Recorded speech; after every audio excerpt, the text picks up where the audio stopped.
दिन हो गया है, दरबार नहीं खुला हुआ, इसलिए कौन सा कोरोना, कोई कोरोना नहीं है, सिर्फ मुर्शिद लाल के दीवाने तड़प रहे हैं। कौन सी हुकूमत, भाई एक ने कहा कि कौन सी हुकूमत है, ऐसी हुकूमत नहीं हमें चाहिए।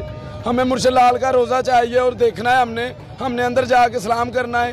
2 साल हो गए हम कलंदर शहनशाह लाल पे दरबार पे नहीं आ रहे।